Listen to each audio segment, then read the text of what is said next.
What is going on, guys? DBG here, and in this video we are going to be doing something that is simultaneously just going to do a pack opening as well as the first episode of a new series I'm going to be doing. So lads, a link in the description to the second channel / podcast channel is going to be in there. So lads, subscribe to that channel if you have not. Obviously we have done now 3 podcasts. One of them has been on this channel, 2 of them have been on this channel right here, and we're uploading clips every single day. And I'm going to be basically recording one podcast during the weekend with obviously me and a couple of others, myself and Dale, as well as guests. Hopefully we can get guests on most weeks.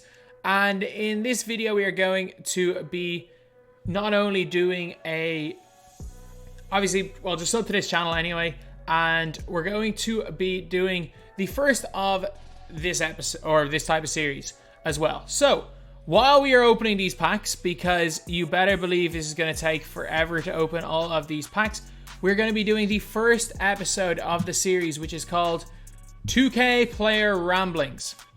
Am I just copying Dark Viper AU? 1,000,000%. But obviously his are from live streams and stuff. But yeah, so basically I put out a tweet asking for people to go and give me some topics to talk about in this video.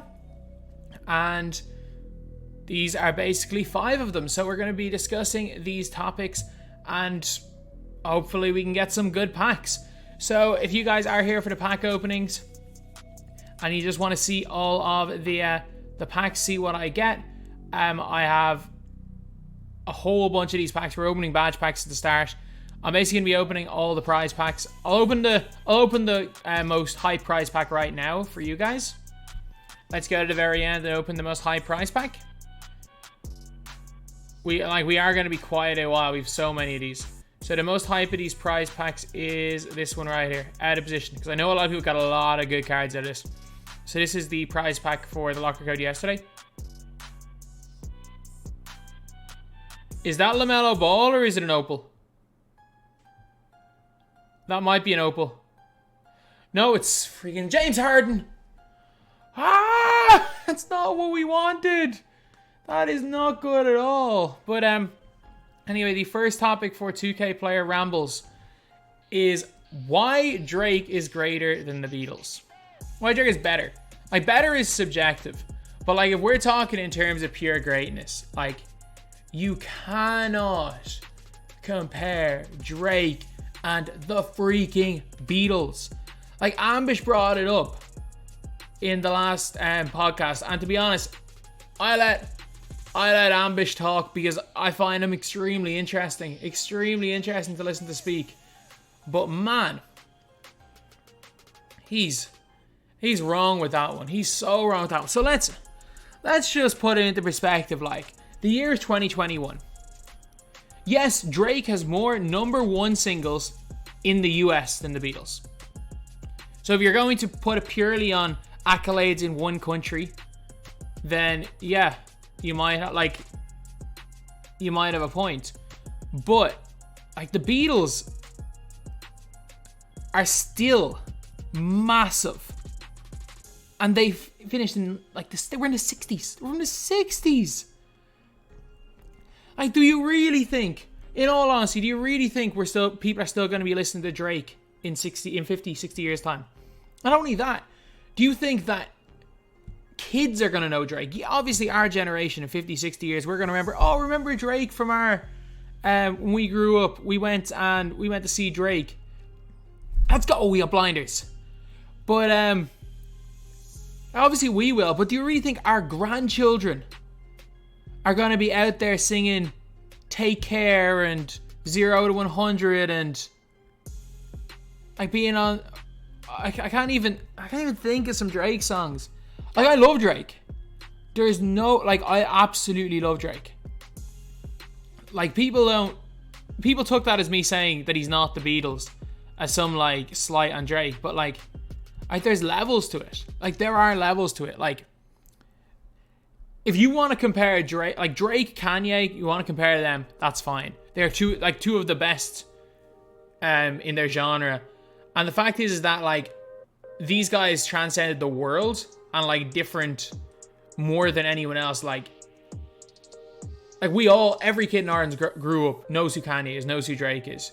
Whereas a lot of the Americans are talking about hip hop.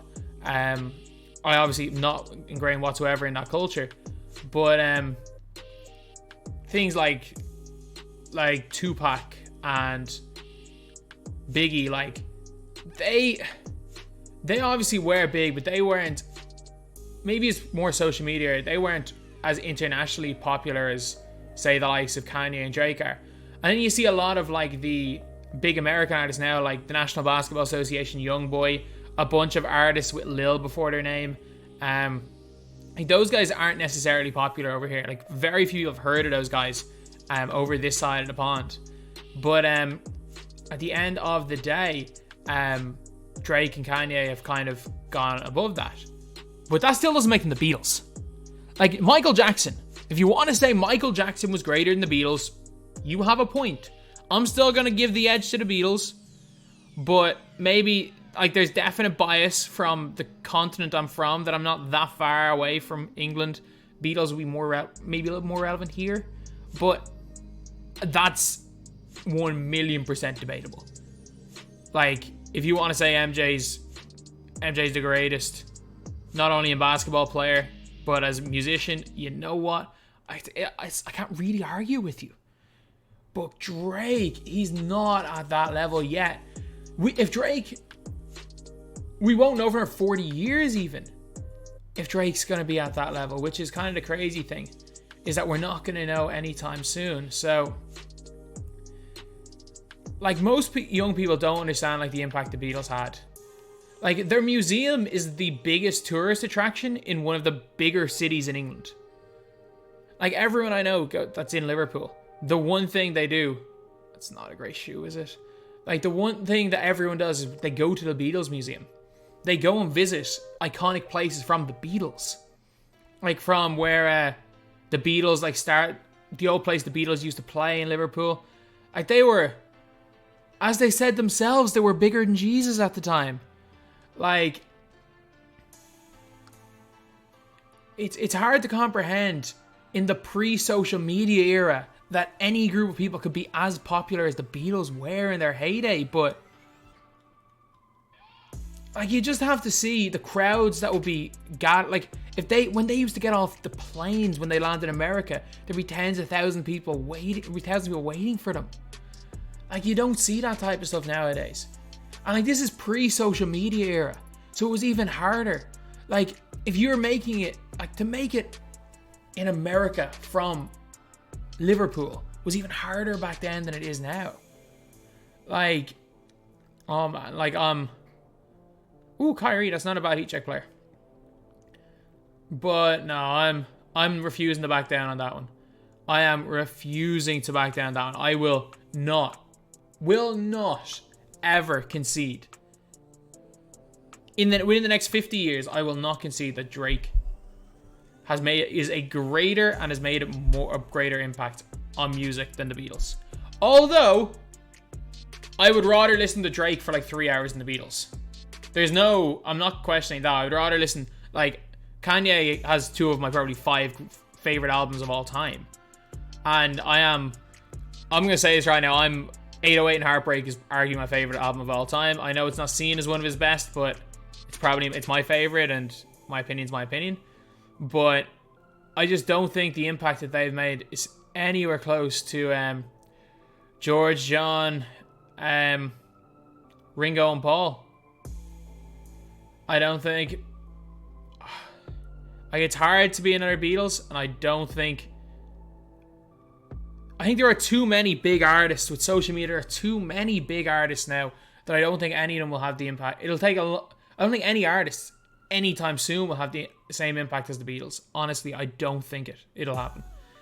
As great as Drake is, as great as all these artists are, I think the Beatles are just in a position where it's almost impossible in the 21st century to kind of replicate their type of impact.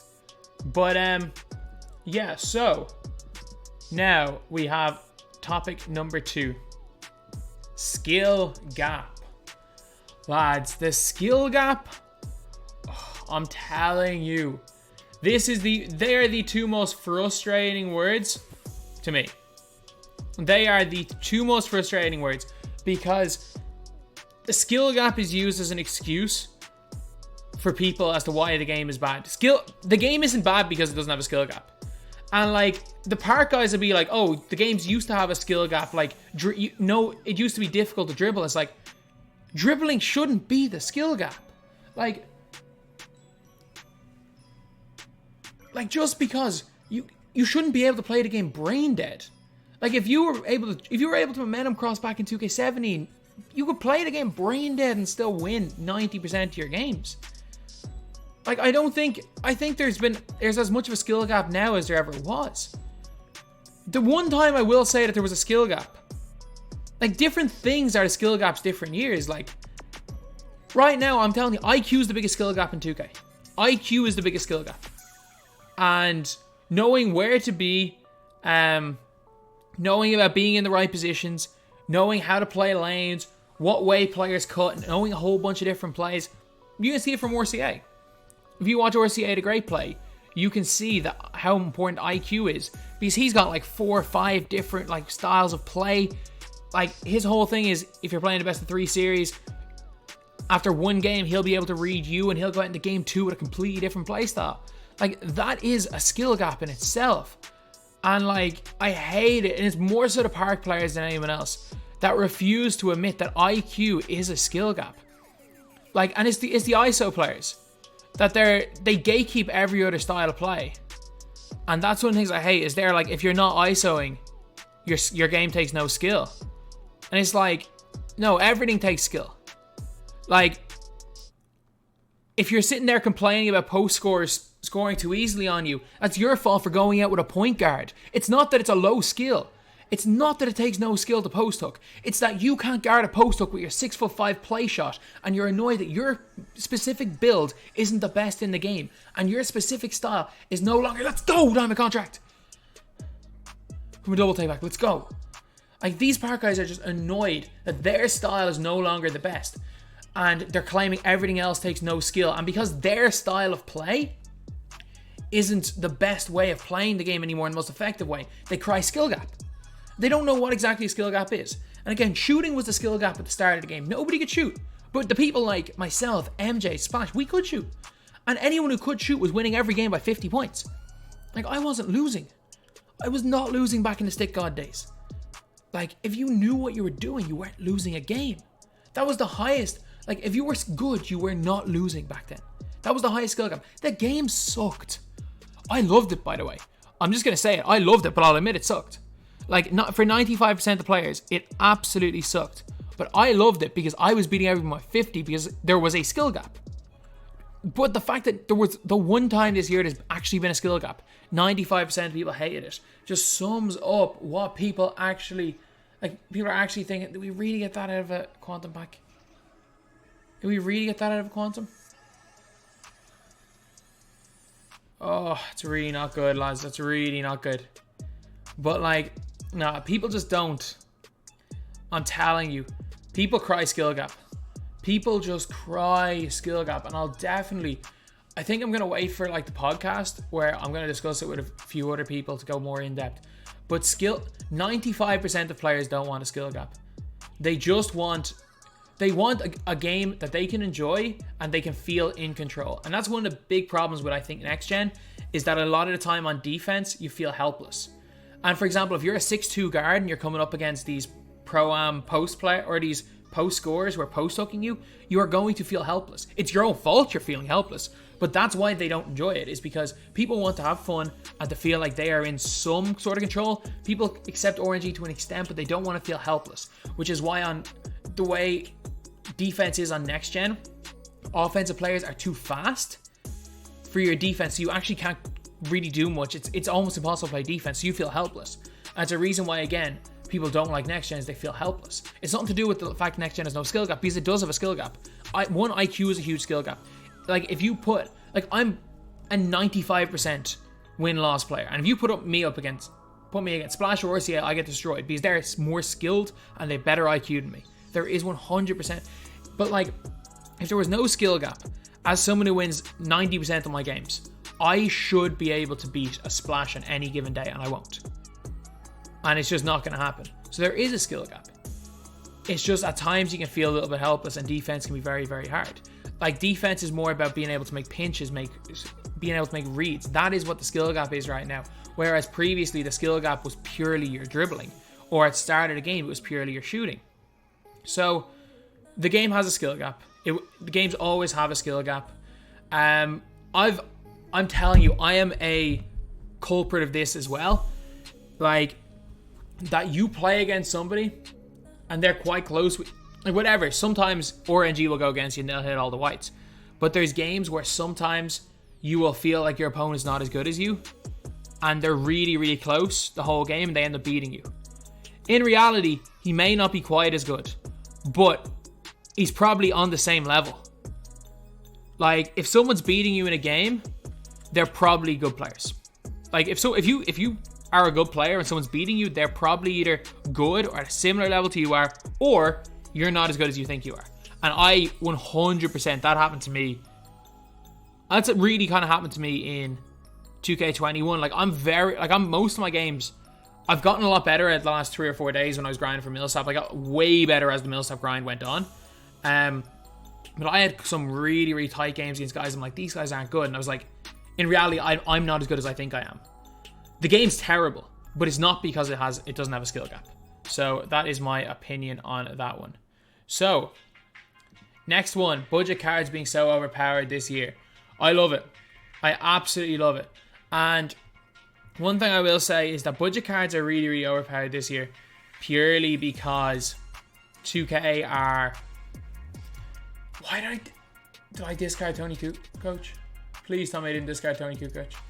Actually, he's worth nothing. But with budget cards is that the good budget cards aren't big name budget cards. So any of like the big name players, it's very rare that they get a good budget card. I think 2K have realized that it's not harming their bottom line in terms of packs. So for example, like we can have a 99 basically, like Danny Ferry is better, unless they change the SIGs on LeBron. Danny Ferry is better than a 99 every single stat LeBron. And like, you can like debate a wall, it's true. Like, as much as people don't want it to be true, it's true. Like, I know a lot of my team players just like to use their favorite players. And that's perfectly fine because that's how I am with FIFA. Like, I use Roy Keane. I did the Rafinha SBC even though it was majorly overpriced. I play Patrick Bamford in my team. Like, I use players I like. And there's nothing wrong with doing that. But on 2K, I'm the opposite. Like, I'm just... Like, since my job is really to give people tips on the game, I'm going to tell you guys as it is. And the reason is that 2K can make a bang average LeBron James, or they can make a god tier Lionel Simmons, and the bang average LeBron James will be more expensive than the god tier Lionel Simmons. And people open packs for the LeBron James. Like, I can guarantee you, as bad as like, they don't even have to change LeBron's SIGs. People will open packs for LeBron James. For example, again, the Kobe Bryant card. He's not very good. Dark Matter Kobe he's good on current gen. Don't get me wrong. He's like a top 5 point guard in the game on current gen. Probably there or thereabouts on next gen. But on next gen, he would be a pretty good 2 guard, but he can't play there. So people open packs specifically for that card. Wasn't that good in game. Just because it's Kobe. And that's the thing. Is that 2K, I think, have realized that by making budget players so good and making them range extender, making them to an extent that people feel like they can compete with budget cards. I think that they what ends up happening is that there's a whole bunch of new players that are going to stick with the mode. So again, it's the like feeling helpless situation all over again. So for example, if you are using bad cards and you're coming up against God squads, and I think that's a little bit SPMM and stuff, why they brought that in, is that you no longer feel helpless no matter what level you're at. So you can go out with a Lionel Simmons, with a Malik Sealy, those guys combined for like 10k. You can have Halliburton at the point. You can have LaMelo at the 4. Someone at the 5 that I don't know who to put at the 5. But you can make like a 25, 30k squad. And look, in a skilled hands, you're winning most games. So, whatever, but LaMelo's obviously a hype name, but they made him a power forward. But my whole thing with LaMelo is that, or with all this situation is that, but people aren't feeling helpless anymore running budget cards, whereas in previous years they would have. So when there's more people playing the mode, even if the budget cards are great, when there's more people playing the mode, from 2K's perspective, it's a lot easier to turn someone who's playing the mode into someone that opens packs than it is to turn someone who has not looked at the mode or has played the mode for 2 or 3 games, realize that, I have to spend all this money to compete, and they decide to quit. Whereas if you have a bunch of people that are able to compete, but maybe they feel, you know what, maybe I just need that Kevin Durant. Maybe I just need that Grant Hill. So, sure, I'll just open packs. I'll just open packs once. And then maybe 2 or 3 weeks later, like, oh no, I just need that one extra player. The rest of my guys are fine. I just need that one player. They're going to be you're more likely to turn those guys into pack openers than you are to turn guys that felt completely helpless and quit the mode. So, I'm always looking at situations like very, very deep into these situations, thinking why 2K are doing certain things. And I think that's the way. Is that 2K are trying to bring more people into the My Team mode. And I think it's a positive thing. And I'm like, look, I'll advise people as much as possible not to open packs. But at the end of the day, all these cards are cheap because there are people that open packs. Like, the reason why they're budget cards is because there are people that are doing it. There are people that want to open packs. And that's fine. Like I've opened packs in some of these modes before. Do I regret it every time have I ever regretted not opening packs? No. Have I regretted opening packs? Yes. But I've done it. I've done it on this channel. So at the end of the day, budget cards are so overpowered because 2K are trying to just get people into the game mode, and by allowing them to feel like they can compete even with cards that are deemed not as good, you're going to bring more players in. So, addressing 2K drama and bashing other players. I don't really know what...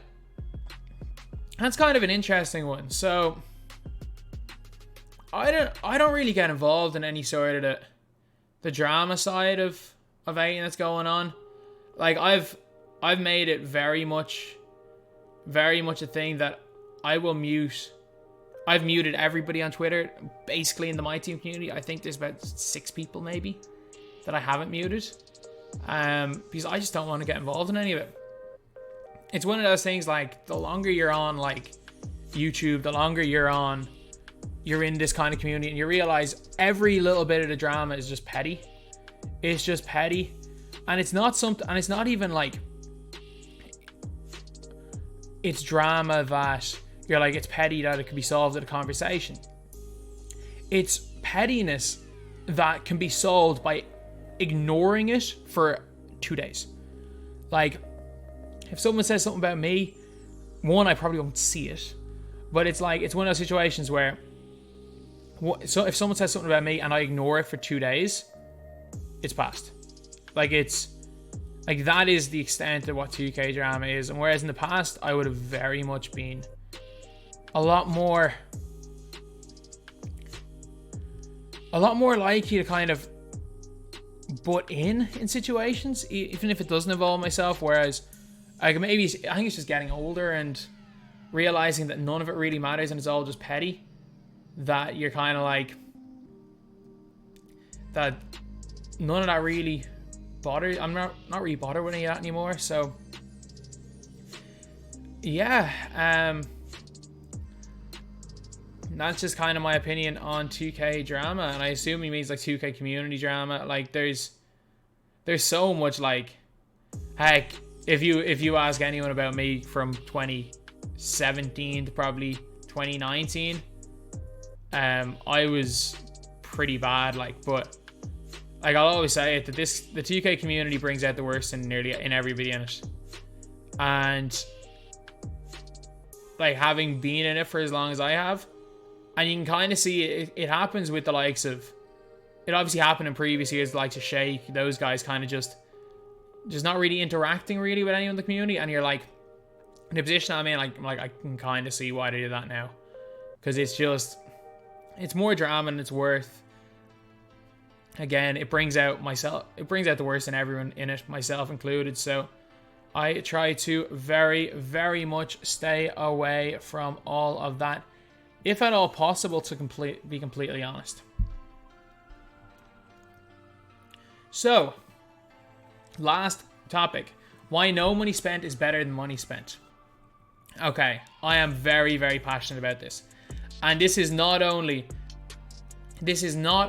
for this game. This is for FIFA. It's for any of these game modes. First of all, I'm fully of the belief that the $60, $70 or whatever you spend on the game, you should be able to enjoy a game from just spending that. That's the way I always was. And maybe my mentality towards these microtransactions has kind of been like shifted with the fact that, like, say my parents would have never allowed me in any of these games to put money into them growing up. Like, even like things like Club Penguin membership back in the day, it was always a no. I remember it was like, I think I even had the like money for Club Penguin membership. My parents were like, no, you're not getting it. You're not spending your money on this. So I kind of had it drilled into me from a young age, like, look, don't spend money on microtransactions. And I had so much fun. FIFA 12, FIFA 13, NBA 2Ks up to 2K15. I had so much fun playing my team and without spending money, because you had to learn new things. Like, I liked finding hidden gems. A lot of people talking about me like hyping up these cards like as if it's me just doing it to do it. Like, no, I get excited for budget players because that's what I like doing. Like, and I know for a fact there are so many people that have the same mindset as me, whether in the 2K community, you see guys in the FIFA community doing their road to glories. Like, again, I've built a beastly team on FIFA and I haven't even played Weekend League since like November. Built like a beastly team through like objectives, things like that. And you just have to be more creative. You have to be more creative with the squads you're running. You have to be more creative with the players you want to run. You have to be more creative with your playstyle, knowing the strengths and weaknesses of cards. Like, if you like, for me, that's the best thing about the mode. That is the best thing about the mode, and it's the thing that brings me the most enjoyment playing my team. And if I felt that I needed to put money into the game, like, I would gladly, like, again, I've put money into this game. I'm not in this account, but like, I already have, but I have, so I'm not gonna lie about that. But if I ever felt like I needed to spend money on the game to have enjoyment, I'd stop playing. I'd genuinely stop playing. I'd just read stats. I'd stop playing it, but I play this game more and more because there's so much to do. It's so interesting for me. And for me, the things that I enjoy doing are nothing to do. I don't need the best players for that. I need a team that's good enough that I feel like I can compete with. But I can do that. I feel like I'm good enough at the game that I can do that with a 40k squad. For me, I get more enjoyment out of finding a hidden gem than I would get from pulling a dark matter. Like, that's what I like doing. I find more enjoyment from an accidental snipe. I get more enjoyment grinding an hour for a challenge and using an obscure Aaron Baines or Enes Kanter card. I get more enjoyment evoing up one of these like lower overall cards, as long as it's not the Baylor evo where it's like 3,000 points. Like, as long as the grinds are reasonable. Like, Spotlight Sims was long, but like, I wouldn't have done Domination grind is like the longest one where I'm like, look, I kind of enjoy doing it. Like, I like playing this game offline. I like grinding for different cards. I like finding different ways of doing XP quicker. I actually kind of like doing XP because it's not as tedious. Like, it was so bad at the start of the year, but it's getting better. And you can easily get level 40 without spending money, like, or even dedicating your whole life to it like you were at some stage. Like, for me, that's fun. And obviously there are advantages to money spent players. Like having the best team. But it all kind of depends on what you value in the game, what your enjoyment is, what you want to get out of the game. Whether you want to get the best team possible, or whether you want to get like just play and have fun. Like for me, the most enjoyable thing is building a team. I like collecting players. I like building my team. I like going out with a team that nobody else has and winning games. Like, that's what I enjoy. And is it the best way to play competitive? No. At the end of the day, I realize I don't care if I'm competitive. So, like, if you're a no money spent player, it's hard for me to say, like, why no money spent is better than money spent in general, because I know there are probably hundreds, if not thousands of people that are sitting in my position and be like, look, I just want to, or that are watching this video and saying, look, I'm money spent because I don't want to, I just want to get the best cards possible, to have the best team possible, and I don't want to spend all this time grinding. And that's a perfectly reasonable argument. But I'm just speaking from my perspective, and there has to be more people that are like me. Like, there has to be more people that are like, there has to be a lot of people out there that are like me. That for me, it's the same with FIFA. Like, I love doing all the objectives for cards, even if I'll never use the card, building team around my objectives cards, things like that. So it's it's just an interesting one. And maybe I'm the only one like this. Maybe I'm the only one that has this type of mindset. But for me, like that's, I wouldn't have my team any other way. Like, if I don't even, like, even in the old years, I used to always build budget squads. Even in the 2K70 and 2K18 years, when people were saying it really was pay to win. Heck, I was there doing 10K, 15K budget squads, videos non-stop throughout that year. So, like, I'm the budget guy. I will always be the budget guy, because as much as a lot of people like to do their no money spend squad, to like talk about their budget squad, there's nobody that's almost as passionate about using these underrated, finding hidden gems as myself. So, like, no money, whether you spend money, whether you don't spend money, for myself, like, it's